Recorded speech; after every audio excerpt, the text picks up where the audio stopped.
why were they invented 25 years ago? And the reason is because about 25 years ago, the era of sort of Thatcherism, when neoliberal ideas started, was when the policies started developing that identified public sector and government spending and government borrowing as the problem, and when limiting government debt, limiting government borrowing became the single, in most cases, the only thing that mattered about economic policy. So absolutely obsessed with keeping down debt and deficit levels. In Europe, membership of the EU is conditional, in effect, on keeping your deficit below a certain level and your debt below a certain level. So the IMF goes around the world telling countries, doesn't matter what else you do, but you must keep your public sector borrowing down. So PPPs arrive at the same time as this obsession with government deficit and debt. And why do they do that? Well, not because they're a way of reducing government spending or, in reality, government borrowing, but they're a way of concealing it. Because you say to the private company, you go away and borrow the money from the bank, and then it doesn't look like we're doing it. We'll then give you a long 25-year contract to operate the building, maintain the premises, and repay your loan.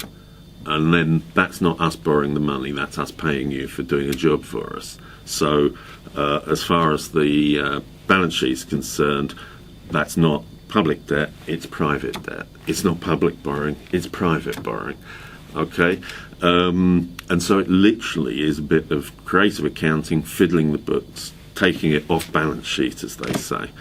Now, this was not a public sector innovation. This was a private sector innovation. Companies like Enron, which some of you may remember collapsed spectacularly 10 years ago, conned everybody by doing exactly that. And it's now in effect it's now in effect illegal for private companies to do anything like that. If they're actually borrowing money, however indirectly, they have to say so.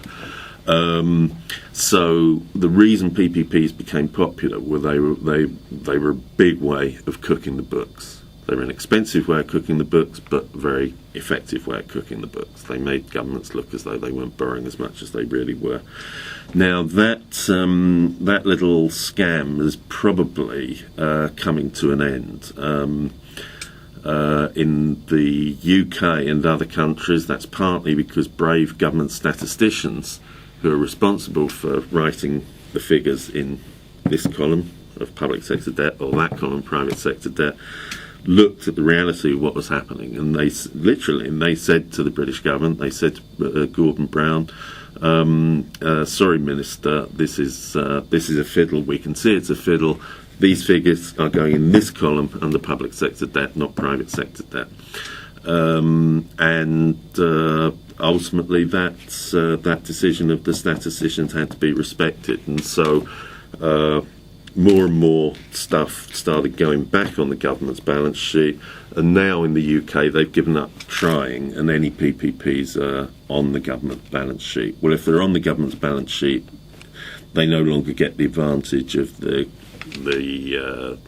creative accounting, the fiddle, and as we're seeing, it becomes very obvious they are just very expensive ways of doing things.